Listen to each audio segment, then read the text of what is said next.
a great honor to be here. It's my first conference as a speaker. And I will talk today what is the real benefit from big data. I will talk about predictive analytics. It's my favorite topic. I started my career 10 years ago in one Estonian biggest telco company. And since then I'm very amazed what can be done with predictive analytics. I have experience both in business world and in science. And I've used different technologies.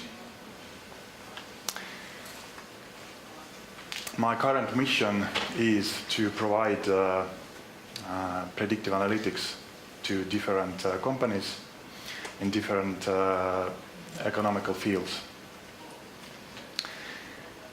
Today's agenda, I will talk about the value of predictive analytics. Then I will show how to create good model, predictive analytics model. And then we look at some examples in different economical fields using predictive analytics. And lastly, I will talk about IoT and how we can use predictive analytics in order to analyze data coming from IoT.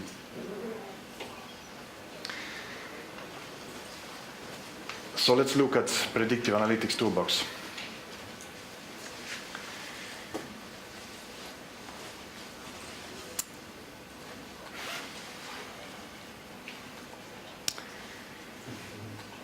My first question to you is, what do you think,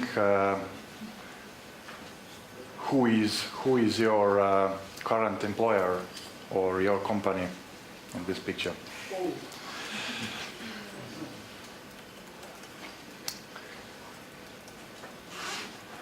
Just think to yourself.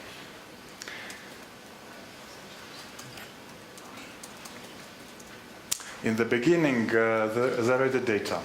The data can come from different sources, from internal sources, from the company internal data. We can have a company internal data. Data can be retrieved from external sources, like weather data. Of course, we have IoT data, and as we are going to have 5G soon, then IoT is a very important topic now.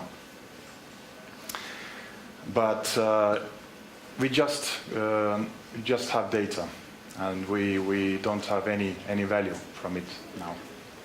In order to have more value from data, we should collect this data and put it into databases, relational databases, data warehouses, data lakes. Next step is use business intelligence. We can create different reports. We can visualize our data using Tableau, using business objects and other products. With that step, we can answer to the question what happened in the past. But true intelligence comes from descriptive and predictive data mining. With the descriptive data mining, we can also describe the historical data, but now we can describe this data more deeply, discovering different segments, different hidden patterns from there.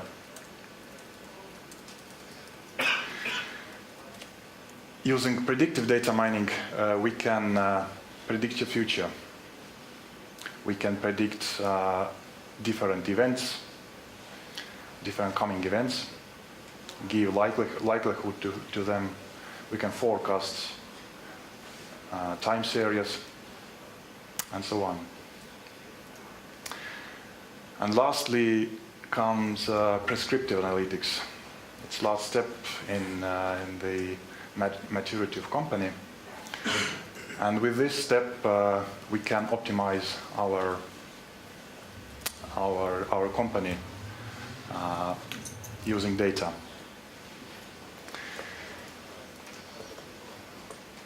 We can use all the information that we acquired with previous steps. We can use knowledge, intelligence, and the example of prescriptive analytics is, for example, when I take marketing, then closed loop marketing is one example of prescriptive analytics.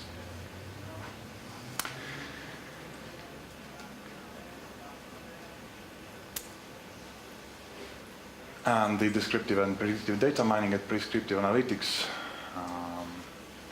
are predictive analytics. Okay, let's look at how we can create good model, good predictive analytics model.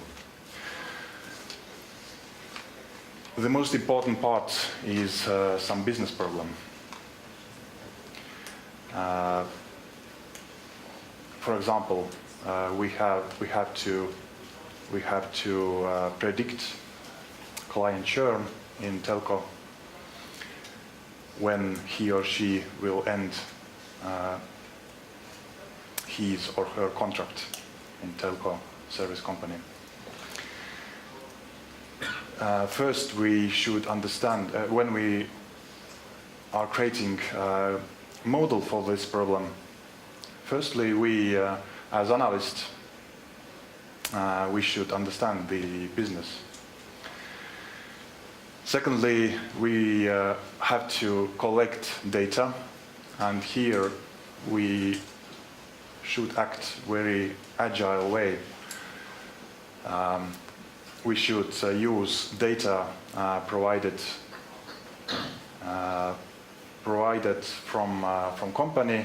We should talk with business side and decide which data to use. We can use some knowledge from software companies like SaaS, like IBM. They are providing knowledge which data can be used for different problems. Then data should be prepared for predictive analytics. And those three steps mainly take about 80% of time of the whole process. And therefore, it's very important to act in agile way. Then, when data is ready for modeling, we can use different methods depending on business problem. When a model is ready, then model should be evaluated by analysts and by business people. And when this model is okay, then this model is going to deploy it. And this process is endless.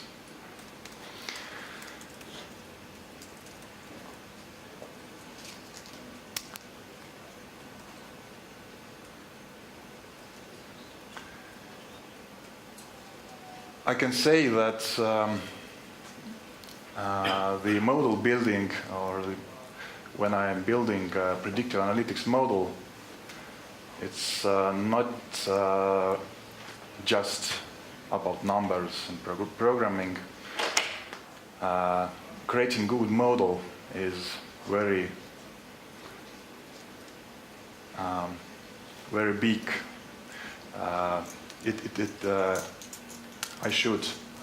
It also much of art. you should have also the fantasy during the model creation, and I would say you should have luck too. Okay, this slide is the most important slide in this presentation, and here you can see different economical fields in y-axis, and in x-axis you can see different methods of predictive analytics. And I will prepare this metrics, and I'm going to put at least one example into each cell of this matrix, so you can see what can be solved with predictive analytics in each economical field. But let's see some examples for each vertical and for each predictive analytics method. First, let's take energy and utility sector, and let's look at unsupervised learning.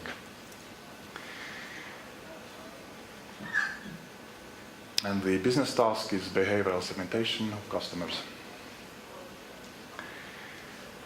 My question to you: do you like tailor-made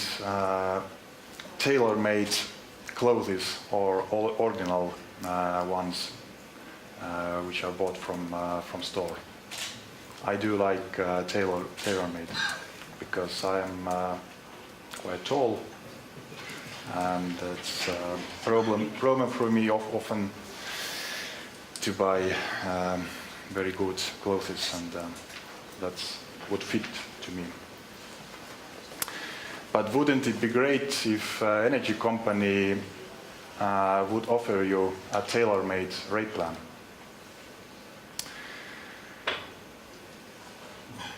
Marketing people are acting this way.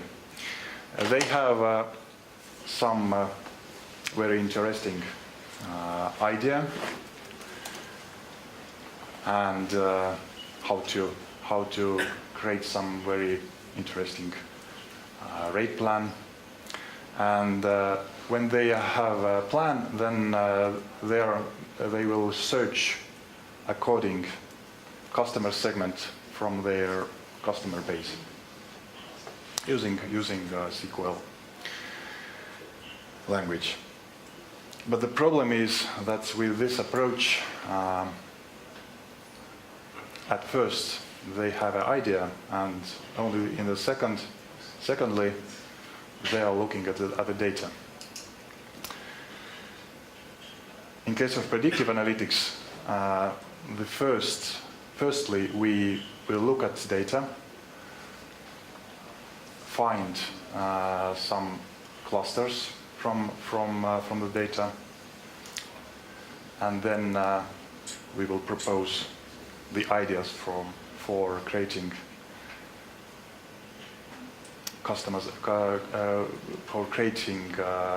rate plans, personalized rate plans.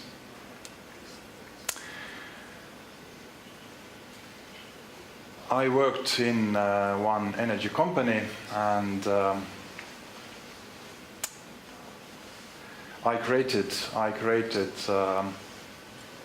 5 segments using weekly electricity consumption data for each household, and I used here time series clustering, and I got 5 distinct segments, and these segments can be used for creating personalized rate plans.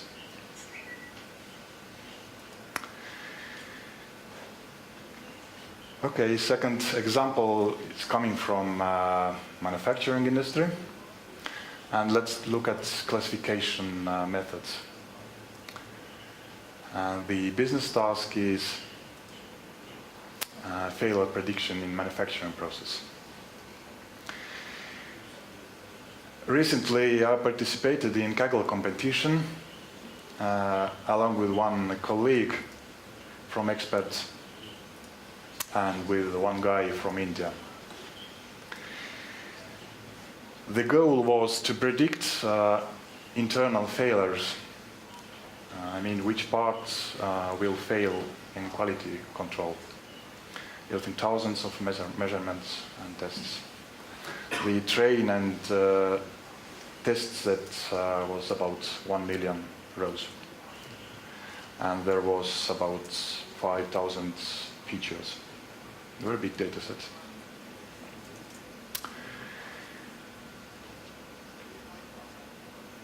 But who knows about Kaggle competitions? Okay.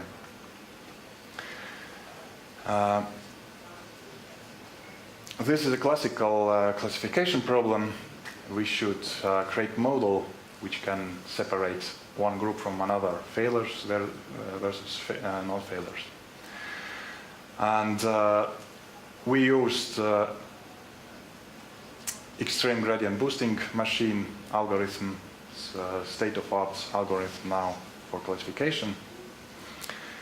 Also, we used different other classification methods, and I used also the B clustering for discovering different types of product parts.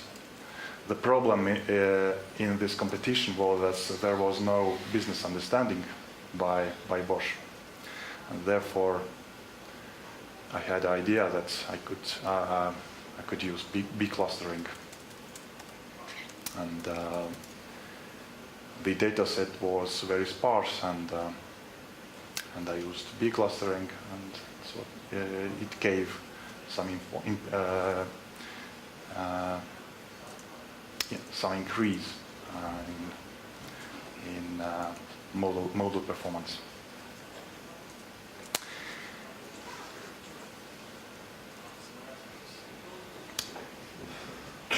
As a result, as I said, I was the part of the team, and we achieved the place in the nearly in top of 10%.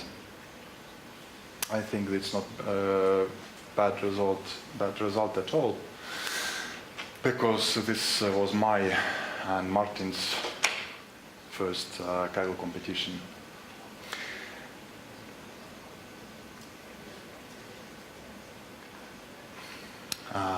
Let us take telecom and finance sector, and let us look again on classification problem and regression methods. Sorry, and let's look at customer churn prediction problem. My question to you: have you ever switched your mobile service provider, and why? Sorry? Just simple is a better service. Okay. Someone else? And tariffs. Okay. I created the model, the classification model, and with this model I can ask to the question whether a customer will churn within next month or not. In case of finance, payday loans case, the churn problem could be: when will customer take next loan? The point here is that if we would know in advance that given customer probably take next loan from given company after, say, 90 days, then probably he would take loan also from another company.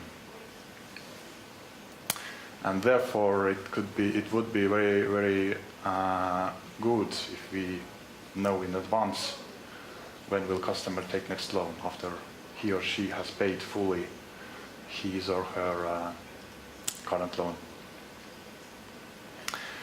And for this business problem, I used flexible discrete time hazard model, and also continuous time Cox hazard model can be used, but I think that for business problems the first one is more flexible to use.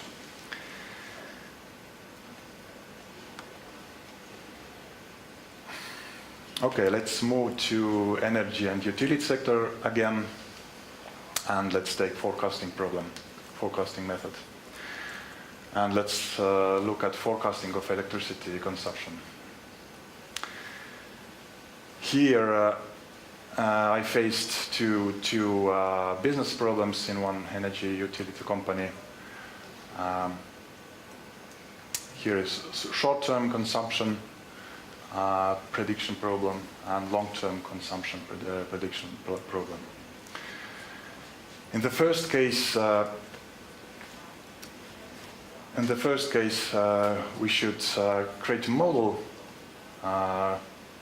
which can say what would be the electricity consumption for next day for each hour. And in the second case, we can create so-called scenario model in order to predict electricity consumption for 2-3 years.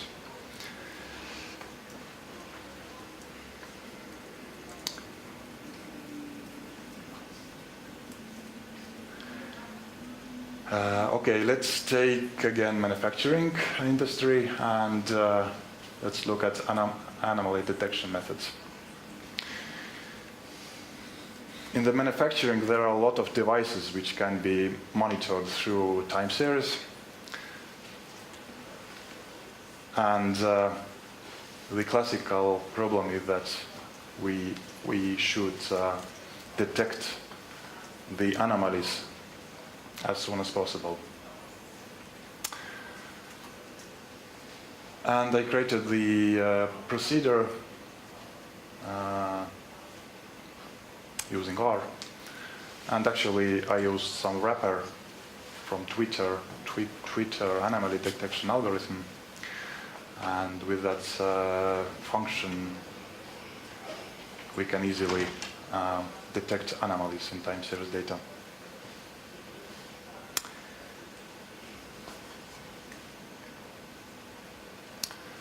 Okay, let's take finance vertical and prescriptive analytics methods. And the problem is credit limit optimization problem.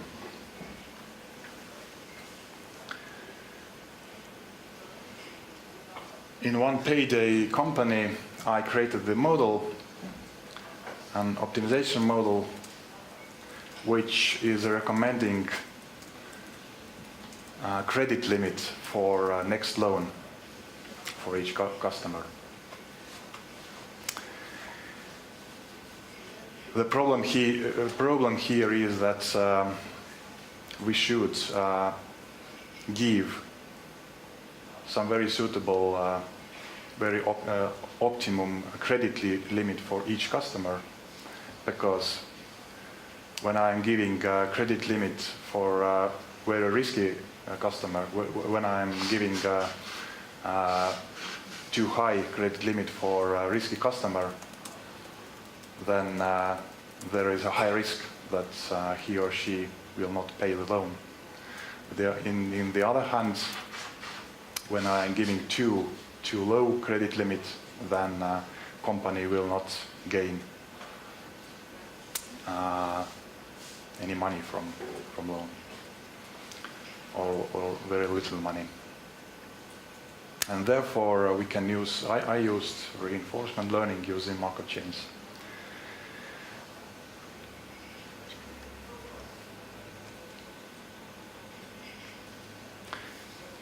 Okay, let's move into science world.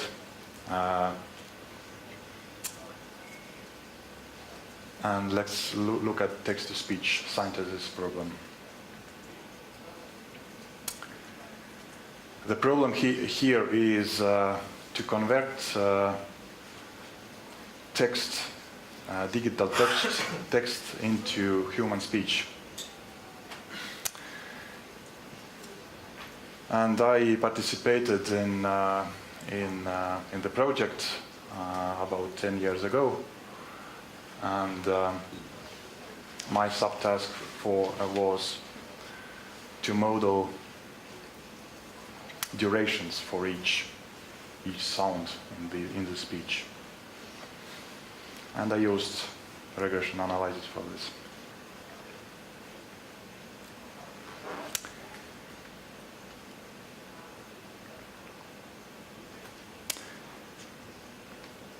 But okay, this was only a taster. What can be done with predictive analytics?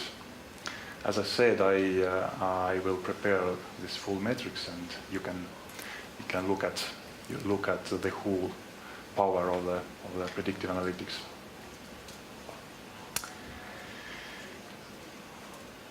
Okay, let's talk about IoT and predictive analytics now. What is the general goal of predictive analytics? The goal of predictive analytics is to describe our world as good as possible. There is a good saying that's garbage in, garbage out. Now, in the era of IoT and sensors, we can have a very good opportunity to describe our environment as exact as possible. And predictive analytics will play very important part for such data. And let's look at some applications for IoT and predictive analytics. Wouldn't it be great if your insurance policies would be priced by your driving habits, car health conditions? No? Why? More expensive, so no. I think that it would give you more. In result, it would give you more better price for policy.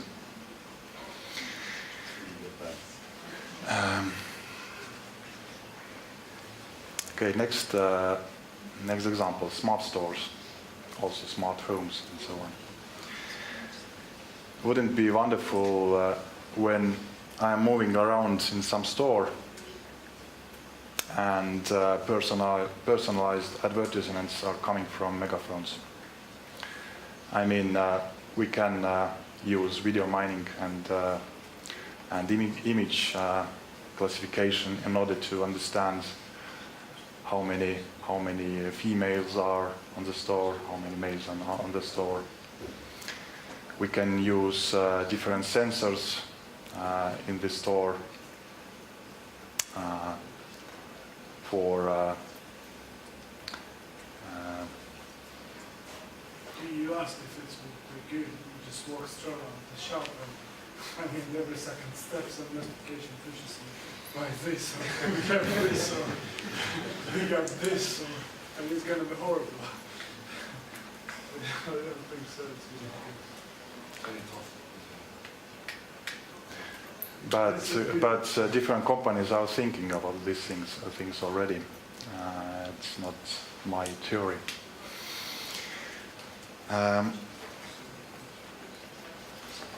And forecasting electricity consumption in more detail level, we can use different sensors for cables, and we can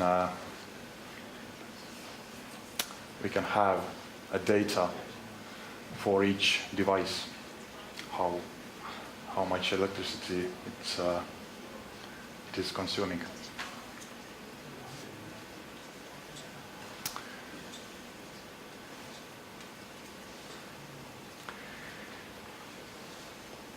Okay, my question was, what is the real benefit from big data?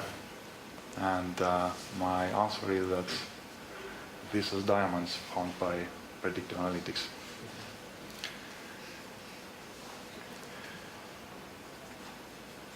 If you have some questions related to predictive analytics, then please contact me. And if you have questions about using R or H2O, also please give me an email. I would be very interested to share my knowledge and talk with you.